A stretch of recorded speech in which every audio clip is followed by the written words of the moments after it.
com dinheiro de igreja para poder a primeira calar esse linguarudo. Aí ele faz uma outra aberração teológica. O dinheiro da igreja é para ser dividido entre os membros. Você tá de brincadeira. Onde é que está isso na Bíblia? Graça e paz a você inscrito aqui no nosso canal, Presbítero Pedrosa, para mais um vídeo e mais uma vez desconstruindo falácias acerca da prática do dízimo. Viu aí a fala do Malafaia? Chamando a questão de dividir o dinheiro do dízimo com os membros da igreja como uma aberração teológica. É assim, então, olha, tocar na menina de ouro das denominações, que é a prática do dízimo, você corre o risco de ser crucificado, enterrado de cabeça para baixo para não acumular espaço. É impressionante. Eu fui marcado em duas postagens aqui no Instagram, irmãos. Duas pessoas, presidentes de Assembleias de Deus, tá entendendo? Cuja a mensagem centralizada na prática do dízimo não envolve a membresia, não envolve, irmão. E eu já falei aqui que a prática do dízimo, o dízimo que desce para as denominações, você nunca vai ser alcançado por essa prática. O dízimo que você devolve nunca vai voltar para você no dia da sua necessidade. Porque a finalidade do dízimo, a finalidade última dele, é só para impostos prediais e salários pastorais, viu? Filho, querendo ou não, é esse o último resultado da prática do dízimo. Eu vou provar isso aqui no vídeo de hoje. Gostaria de toda a sua atenção, mas antes eu gostaria de convidar você que ainda não é inscrito no canal a se inscrever, ativar as notificações, deixar comentário e compartilhar os nossos vídeos, fazendo com que o nosso trabalho chegue o mais longe possível. Presbítero Pedrosa, canal A Voz Apologética, um canal em defesa do Evangelho, uma voz clamando no deserto. Venha também ser membro do Clube de Membros, parceiros desse canal, patrocinando esta obra apologética, evangelística e missionária. Este voto de confiança é o trabalho do Pedrosa, ok? Muito bem, eu tenho dois vídeos aqui, é o do Silas Malafaia e o do pastor Orisvaldo Nunes, todos dois presidentes de convenção, ok? O vídeo do Silas está no Instagram dele, eu fui marcado lá. E só para orientar você, se você quiser ver ele na íntegra, é este vídeo aqui, ó. Certo? Silas Malafaia responde a um pastor petista. Tá aqui, ok? Só para sintonizar você no tempo e no espaço. Fui marcado neste Instagram aqui, tá entendendo? É onde está a fala do pastor Orisvaldo Nunes. E a mensagem completa está, tá entendendo? Lá no Instagram da Assembleia de Deus, lá de Alagoas. Tá aqui, ó. Certo? Culto de doutrina. Então tá lá.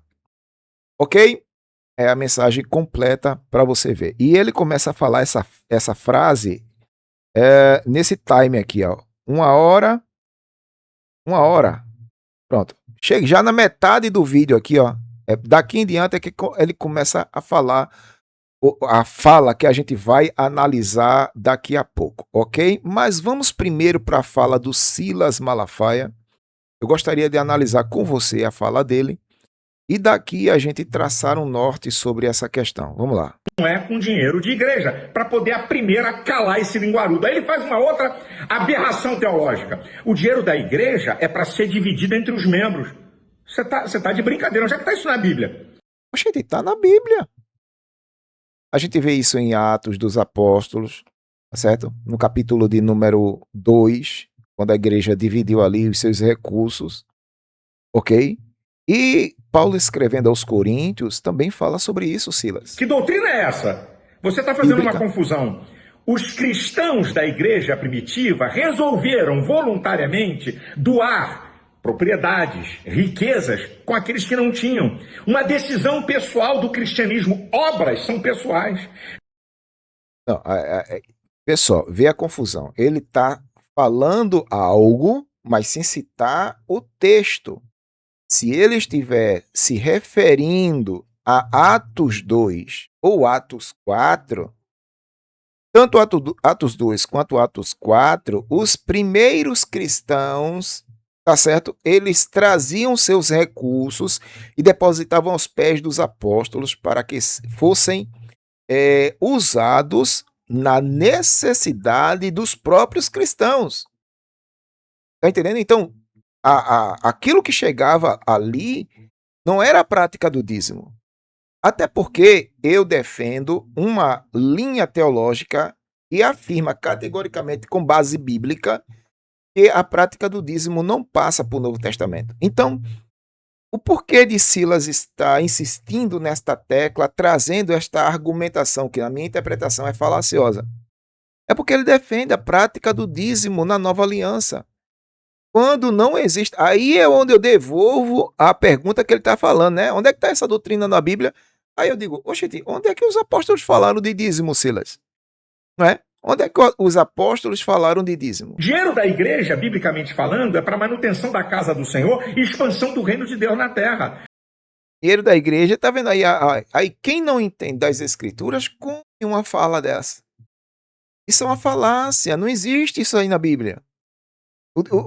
O recurso que entra é sempre visando a manutenção do reino, concordo, mas também visando a necessidade do próximo. E a gente vê isso em 1 Coríntios 16, 2 Coríntios 8 e 9. Paulo ele estabelece ali um novo modelo de contribuição, seguindo alguns princípios. Para quê, Pedrosa? Para a assistência social da igreja. Está entendendo? Não tem doutrina na Bíblia de que o dinheiro da igreja é para distribuir para os membros. Isso é uma aberração. Isso é uma aberração, e ele chama isso aí de aberração teológica.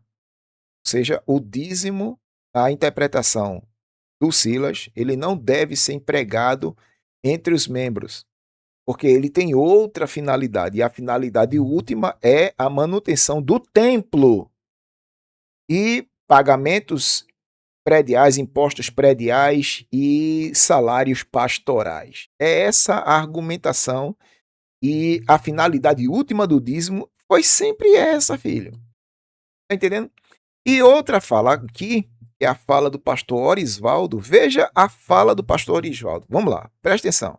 Os oficiais da igreja vão recolher os santos dízimos e ofertas para que haja mantimento na casa de Deus.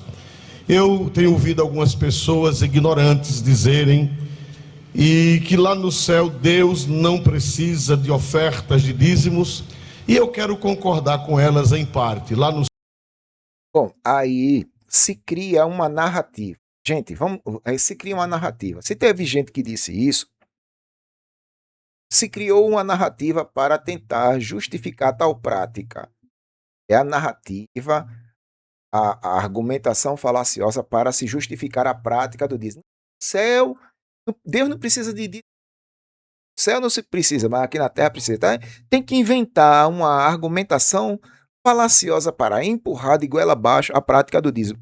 Agora você vai ver a finalidade última para o dízimo que desce para a igreja. Presta atenção aí. Presta atenção. No céu, Deus não precisa. Sim. Lá no céu é tudo perfeito. Lá no céu não tem BRK. Lá no céu não tem equatorial. Lá no céu não tem ar-condicionado. Ué? Lá no céu não tem limpeza, não tem banheiro, não tem higienização, não precisa de zeladoria, não precisa de veículo, não precisa de peças de carro, não precisa de peças de manutenção de quê, meus irmãos? De som. Só essa semana aqui nós vamos gastar, não sei se 13 ou 14 mil reais para trocar umas pequenas peças nesse som. Glória a Deus. Não sei. Tá vendo? Não falou até agora da questão social. Não falou da questão social, não fala, né? Mas manutenção. E outra, ele vai falar, só vai se esquecer da questão dos salários pastorais, porque boa parte do dízimo serve para isso, para pagar salário de pastor. É isso? Vamos lá. Mais ou menos isso, umas placas que estão faltando, que foram queimadas, é média de 14 mil reais e um conserto ali. Lá no céu não tem nada disso. Lá no céu não se precisa pagar salário pastoral. Olha, lá no céu não tem funcionários. Lá no céu não tem funcionários. A igreja tem muitos funcionários para ser mantida funcionando. Então lá no céu Deus não necessita de dízimo, Deus não necessita de oferta, mas na terra a sua obra necessita. Quem pode dizer amém em nome do Senhor Jesus Cristo? E os necessitados da igreja não entram nessa lista. É isso que eu venho batendo de frente. Ó, irmão, o dinheiro do dízimo é para fazer muita coisa, só não aparece a questão dos necessitados, porque tem necessitados na igreja. Só não aparece nessa lista de muitas coisas que tem que pagar, tem que comprar, tem que trocar, só não aparece a questão da cesta básica para o necessitado, né? Ajudar o necessitado na sua necessidade. Não aparece, irmão. E nós somos conscientes, nós não precisamos de coação, nós não precisamos de subterfúgio, nós não precisamos de meias palavras. Nós entregamos dízimos e ofertas por causa da consciência. Nós estamos desfrutando de tudo isso e nós somos devedores de contribuir com esta santa obra de Deus. Amém? Lá no céu não se compra terreno, lá no céu não se constrói, lá no céu não se mantém, não se pinta, lá no céu não se conserta hidráulica, lá no céu não se conserta elétrica, lá no céu não tem nada disso. Mas aqui na terra existe tudo isso e muito mais. Os oficiais. Tá vendo? Não aparece a figura do necessitado neste balaio de gato. Não aparece. O balaio de gato sempre tem pagamento de salários de pastores, pagamento da diretoria, pagamentos prediais, não é isso? Impostos prediais, aluguéis de templo, salários de funcionários, principalmente do templo central, não é? Mas não aparece a questão do necessitado. Paulo, eu já falei isso a vez, irmão, eu tenho uma série de vídeos, eu vou deixar o link aqui, falando sobre a prática do dízimo. Eu tenho uma série de vídeos. Eu tenho uma série de vídeos confrontando várias pessoas. Hernando Dias Lopes, Augusto Nicodemos e outros tantos aí, tá certo? Que defendem a prática do dízimo. Agora, quando estou confrontando pelas escrituras a argumentação dessas pessoas, eu descobri 3 formas que essas pessoas possuem para empurrar de goela abaixo a prática do dízimo. A primeira forma é a argumentação falaciosa. Parece verdade, mas é falácia. A argumentação falaciosa, eles torcem textos. Está vendo? Pega texto do Velho Testamento, quando o dízimo era usado na manutenção do templo. Está lá em Malaquias. Então, pega-se situações de Malaquias para trazer para a igreja, coisa que nem Jesus Cristo falou de Malaquias. Nenhum apóstolo fala de Malaquias. Aliás, nenhum apóstolo fala de dízimo. Não fala de dízimo como prática para a igreja, de forma normativa e coisas dessa natureza. Não fala. Então tem a argumentação falaciosa. Quando a argumentação falaciosa falha, eles partem para o terrorismo psicológico. Aprenda isso, viu? Número 2, terrorismo psicológico. Ou seja, eles vão tentar usar as escrituras como lavagem cerebral na sua mente, dizendo que se você não der o dízimo, você está em falta, você está em pecado, você vai para o inferno e coisas dessa natureza. E a terceira, Pedrosa, a terceira é apelar para o sobrenatural. Vamos recapitular aqui qual é a primeira? Argumentação falaciosa. Qual é a segunda? Terrorismo psicológico. Qual é a terceira argumentação? Apelar para o sobrenatural. Só eles estão vendo, irmão. Pode ver na série de vídeos aí. Tem algumas pessoas que eu confronto nessa série de vídeos que apelaram para o sobrenatural. Gente, eu estou vendo aqui o migrador, o cortador, o ceifador, ceifando tua renda, ceifando tuas finanças, aquela coisa toda. Só eles veem, irmão. E eles fazem malabarismos sobrenaturais para empurrar a prática do dízimo. É impressionante. Em muitas dessas situações, o necessitado está fora de cogitação. Bom? Eu mostro também que Paulo, ele implementa, cria, estabelece um novo modelo para assistir os necessitados da igreja. Diferente da prática do dízimo, Paulo estabelece um sistema de contribuições seguindo 3 princípios, que está aí na série de vídeos. Pode ver, irmão, está na série de vídeos, eu falo sempre. Primeiro princípio, o princípio da voluntariedade. É tudo voluntário, tem nada obrigatório e nada forçado, é voluntário. E o princípio da voluntariedade segue também pelo princípio da proporcionalidade, é um ligado com o outro. Primeiro princípio, voluntariedade. Segundo princípio, proporcionalidade, é proporcional à sua renda, certo? Ou muito ou pouco é proporcional. E esses 2 princípios estão atrelados ao terceiro princípio, que é o princípio da generosidade. Pode ver aí, onde é que está isso, Pintora?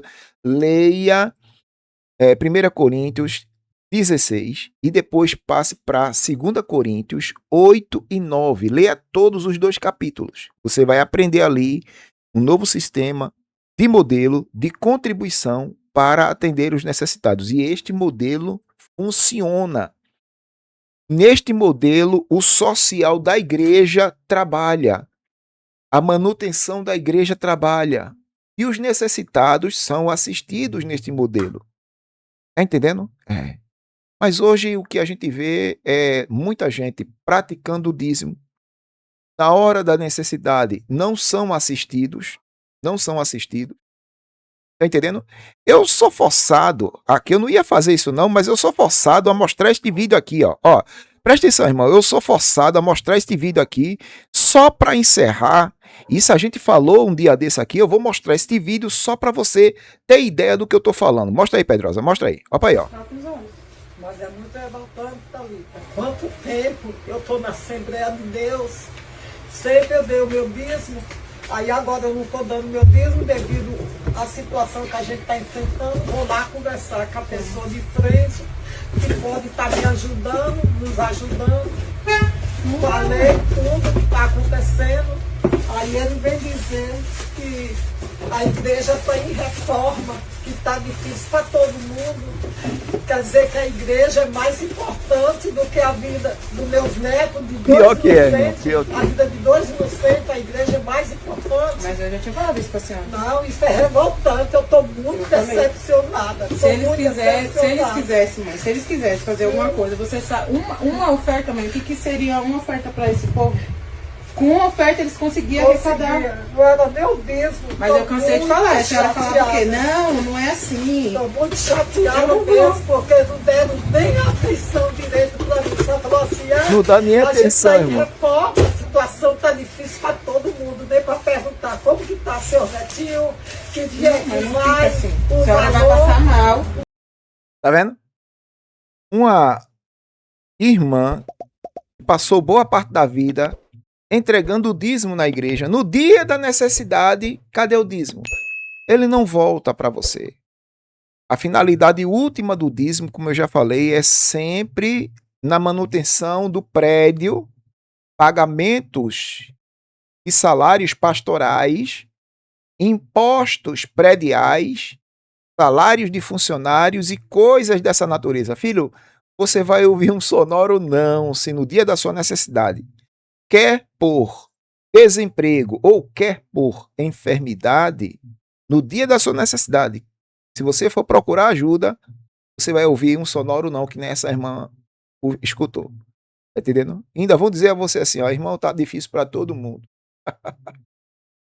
Mas aí, eu gostaria de saber a sua opinião. O que é que você acha disso tudo? Você concorda, discorda de mim? Deixe sua opinião aí nos comentários, pois a sua opinião é também relevante para o crescimento desse canal, tá bom?